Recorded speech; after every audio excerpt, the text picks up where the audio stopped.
이해하기 쉬운 경제 소식으로 돈의 쓴맛은 줄이고 단맛은 늘려드리는 돈맛 경제 시간인데요. 오늘은 박시동 경제평론가님과 함께합니다. 안녕하세요. 네, 안녕하세요. 평론가님. 박시동입니다. 네. 네. 요즘에 또 뭐 날씨도 좀 이렇게 많이 춥고 네. 또 뭐 눈도 내리고 해가지고 상당히 좀 불편함도 많으셨는데 이 경제도 네. 정말 꽁꽁 얼어 있다라는 생각이 좀 듭니다. 맞습니다. 좀 경제 관련해서 좋은 소식을 전해드리고 싶은데 예. 아직은 그렇게 봄처럼 확 풀리는 소식이 없어서 저도 좀 아직은요. 안타깝습니다. 예, 시간이 좀 더 필요할 거는 같고 네. 그래도 또 국제 정세도 상당히 좀 급박하게 돌아가는 걸로 보여가지고요. 네. 그 계속해서 파격 행보를 보이고 있는 트럼프 미국 대통령 이야기 안 할 수가 없는데요. 네. 트럼프 대통령이 모든 나라에 예외 없이 철강과 알루미늄 제품의 25% 굉장히 높은데요. 그렇습니다. 이 관세를 부과하겠다 선언했습니다. 네. 근데 그동안 우리나라는 철강 관세 얼마나 좀 부과를 했나요? 예, 사실 이제 트럼프 대통령이 선거 때도 공언을 했고 예. 또 임기 시작하자마자 캐나다랑 멕시코에 어쨌거나 관세에 관련해서 행정 명령에 서명을 하면서 본격적으로 이제 관세 전쟁, 관세 폭탄이 시작되는 거 아니냐라는 국제적 관측이 있었는데 우리나라가 이번 철강 관련한 관세 행정명령으로 인해서 이제 우리가 트럼프 관세 전쟁에 직접적인 사정권에 들어왔다. 예. 이렇게 좀 신호탄이 울렸다. 이렇게 좀 봐야 될 것 같고요.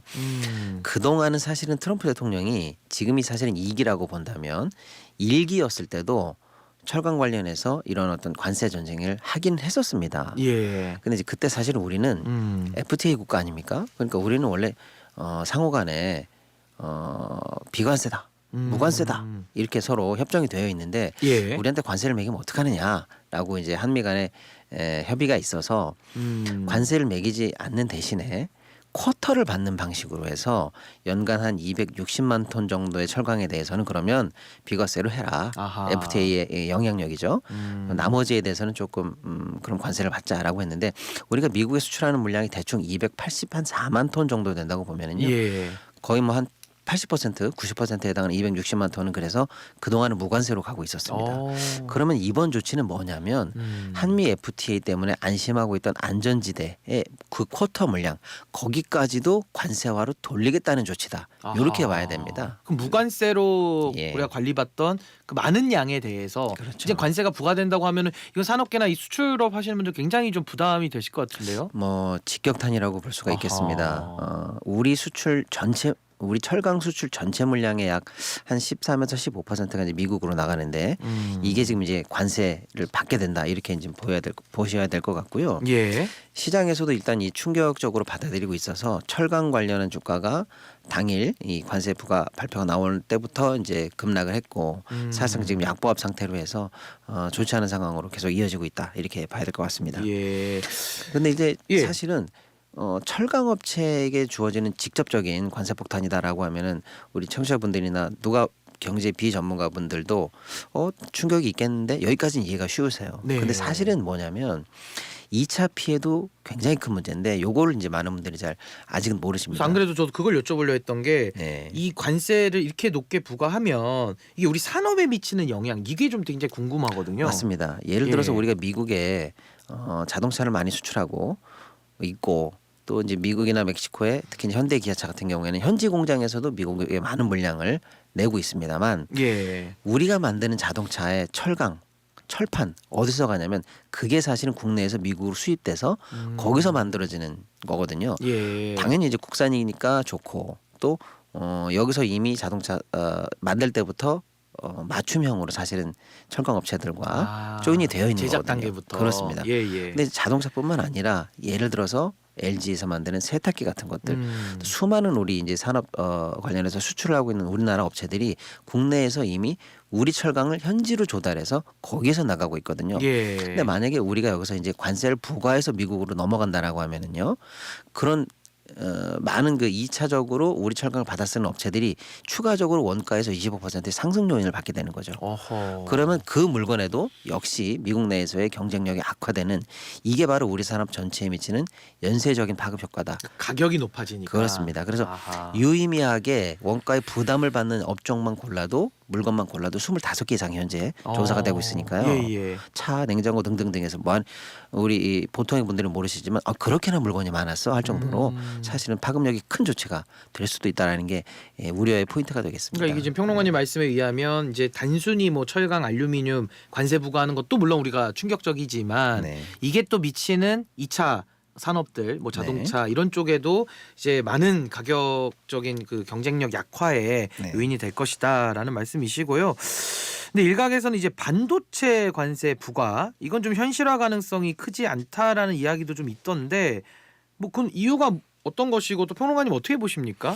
근데 여기 이제 사실은 캐나다랑 멕시코의 관세를 부과하는 것은 그 국가를 상대로 한 어떤 협상의 뭐 카드였다 이런 평가도 있습니다만 국가를 대상으로 하는 여러 가지 얘기인데 지금 이제 철강, 알루미늄 이건 뭐냐면 이제 개별 품목 단위로 이제 관세 예. 전쟁이 새로운 양상으로 또는 이제 다양하게 국가를 상대로 할 수도 있고 품목을 상대로 할 수 있다는 다양한 전략이 보여진다는 거거든요. 예. 그럼 우리 입장에서는 미국 시장에서 가장 우리가 두려워하고 있는 게 뭐냐면 반도체, 자동차 같은 우리나라 수출의 1강, 2강 두 축이거든요. 1등 공신들이죠. 그렇습니다. 여기를 예. 건드려질까 봐가 사실은 굉장히 걱정하는 건데 아하.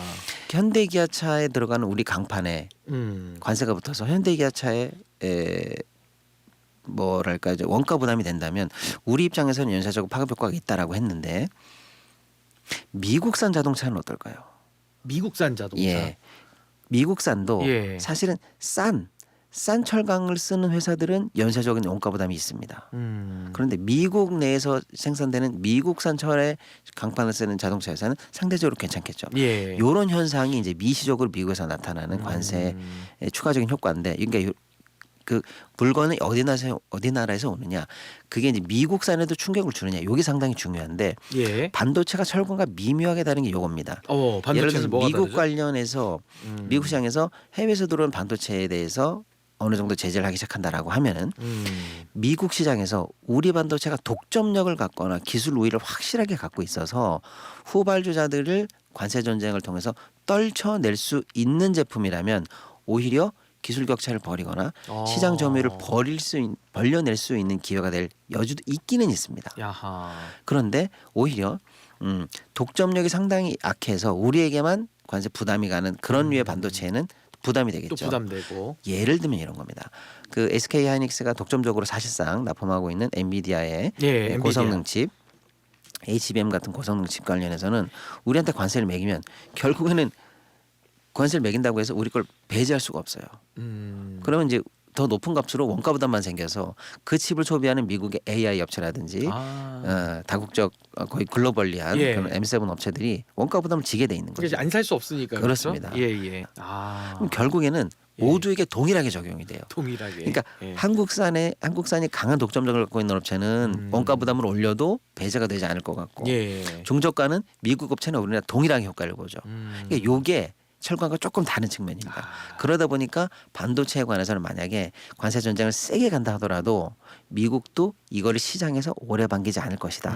이런 미묘한 차이가 있는 좀 겁니다. 시장의 성격과 이게 예. 연동이 돼서 네네. 미묘한 차이가 좀 있군요. 그러면 이제 트럼프 대통령이 모든 국가에 예외 없이 철강 관세를 25% 부과하겠다라고 한지 채 하루도 안 돼 가지고요. 호주에는 관세 면제를 검토하겠다면서 말을 바꿨는데 이게 그러니까 호주에 대해서만 이제 관세를 빼주겠다는 거 아닙니까? 네. 그래서 이게 우리나라에서는 반도체 관세를 협상 카드로 쓴다면 우리나라가 또 어떤 전략을 여기에 맞춰서 또 가야 되는지도 설명을 좀 해주시죠. 이게 사실은 가장 큰 문제인데 지금 제가 안 그래도 말씀드린 것처럼 철강이 안 그래도 어려운 상황에서 지금 견딜 수 없는 상황에서 추가적인 지금 KO 펀치가 나온 거 아니냐 예. 이렇게 해서 걱정이 된다면 정말 다급한 상황이거든요. 이때 우리가 지금 가장 큰 문제가 뭐냐, 미국을 상대로 빠르게 협상을 하고 아까 우리 앵커님 말씀처럼 주고받을 카드라도 던지면서 뭔가 제대로 일을 만들어낼 수 있는 컨트롤 타워가 지금 없다는 거예요. 아하. 근데 지금 바로 비교되는 사례가 호주입니다. 호주요. 우리가 캐나다에 멕시코에 관세가 부과됐을 때 사실 세계 시장이 걱정했습니다만 하루 만에 일단은 24시간 안에 협상이 되면서 일단은 유예가 되지 않았습니까? 예. 호주도 마찬가지입니다. 24시간 전략을 쓰면서 지금 미국과 사실상 유예에 근접한 얘기를 받고 있거든요. 근데 호주가 내건 카드는 뭐냐면 전투기입니다. 전투기요. 예, 어허. 미국산 전투기를 우리가 추가 구매하거나 하겠다. 아. 즉 미국의 이제 군산 복합체들이 좋아할 만한 카드를 던진 거죠. 아. 미국산 무기를 더 많이 사겠다. 서로 이제 주고 받은 겁니다. 예, 아하. 그러면 철강 관련해서 우리 유예를 좀 해달라. 그러니까 트럼프 입장에서는 이게 바로 내가 원하는 전략이야. 내가 관세 카드를 세게 던지면 미국이 원하는 다른 카드를 상대가 던지면 나는 손 안 들고 손 안 대고 코프는 그래서 미국 국민 여러분들께 보셨죠? 이게 바로 저의 전략입니다. 저 잘하고 있죠 이런 예, 거죠. 트럼프 바로 이런 입장에서는. 거를 원했던 건데 이런 협상 전략에 굴욕적으로 굴정적으로 꼭 이 말하는 건 아니지만 적어도 그 국가가 원하는 예. 딜이 걸리는 모습을 보여줘야 되는데 예. 우리가 지금 호주에 대비되는 건 뭐냐? 아무도 나서거나 아무도. 예. 카드를 던지거나 심지어는 뭐 이런 얘기를 제대로 하고 있지 않은 상황에서 예. 오히려 민간 업체들 우리 기업들에게만 이 부담이 고스란히 전가되는 사이에 정말로 협상의 중요한 골든타임이 지나가고 있다는 게 가장 우려스러운 상황입니다. 자, 그럼 좀 주제를 바꿔서요. 지금 금에 대해서 품귀 현상이 일어나고 있다라는 소식인데요. 조폐공사는 시중은행에 골드바 공급을 중단했고요. 금은방에서도 골드바를 사기가 매우 힘든 상황이다라고 네. 하는데 이게 왜 이러는 겁니까? 일단 재밌는 질문 하나 들어보면은 예. 그 앵커님은 돌반지 하나에 얼마라고 생각이 드세요? 지금 시중에 아니요 고정관념으로. 고정관념으로. 요거에 따라서 세대가 다르더라고요. 아 그래요? 저희 부모님 금반지. 세대는 뭐 저 금반지 한 돈이면은 5만 원 아니야? 이러시더라고요. 제가 여쭤보니까. 예. 근데 저는 20만 원 세대였거든요. 그러니까 저도 한 10만 원 후반 정도 될 것 네네네네. 같은데요. 근데 지금 예. 이 시중에서 가장 비싸게 거래되면 60만 원에 육박합니다. 돌반지가. 예. 이제 돌반지 선물 못 합니다. 너무 비싸요. 그러니까 그럼 금값은 보관한다고 좋아지는 게 아닌데 금의 가치가 예. 왜 오르는 걸까요? 금은 본래적으로 공급도 무한히 늘릴 수가 없습니다. 그럼 금은 결국에는 수요가 금값을 리드해요. 자체적으로 재테크처럼 가치를 늘리지 못하고 예. 광물 자원이기 때문에 공급이 무한히 늘어나지도 않습니다.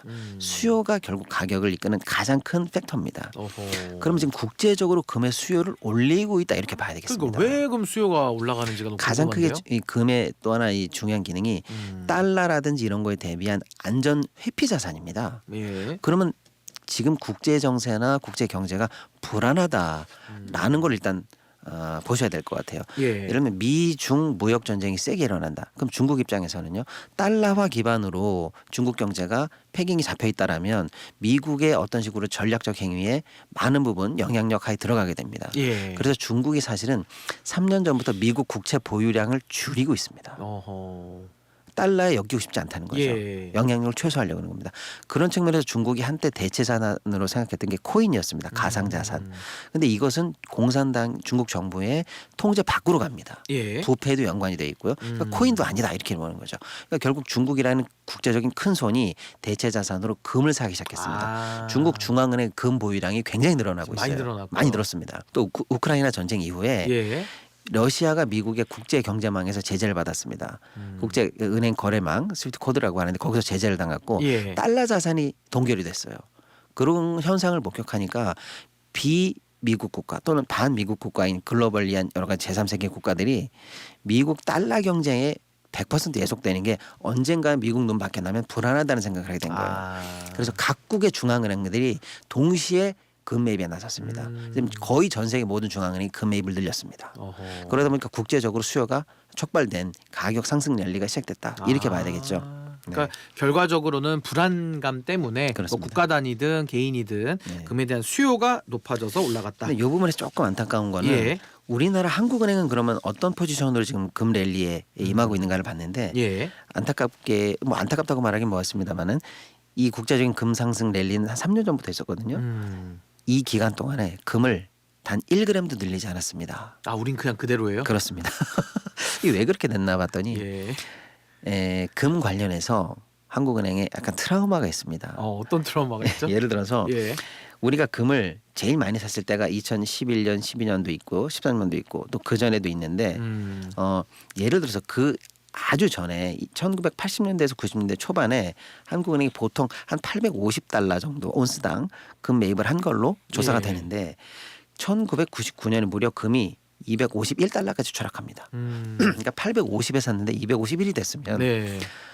국회 감사라든지 아. 사회적 질타를 얼마나 받았겠습니까? 4분의 1토막이 난 거니까요. 잘못 샀다는 거죠. 그렇습니다. 그리고 나서 다시 2013년에 예. 1,600달러까지 이 한국은행이 이 금을 샀는데 2014년에 1,100달러까지 금이 내려간 적이 있어요. 또 한 번 욕을 먹은 거죠. 아. 그러니까 금 관련해서 투자가 실패됐을 때 비판을 사회적으로 세게 받았던 트라우마 때문에 한국은행의 대체 자산을 달러에 사실상 집중하고 있고 무게 중심을 달러 쪽으로. 그렇습니다. 이번에 아예 그래서 금을 거들떠보지도 않아서 국제적인 어떤 트렌드와는 조금 다른 포지션을 잡아서 우리가 이 금 랠리에 국부적인 입장에서 보면은 조금 상승의 뭐랄까요 좀 이 효과랄까 단맛을 좀 보지 못했다. 예, 오늘 말씀은 여기까지 듣도록 하겠습니다. 지금까지 박시동 평론가님 함께했습니다. 고맙습니다. 감사합니다.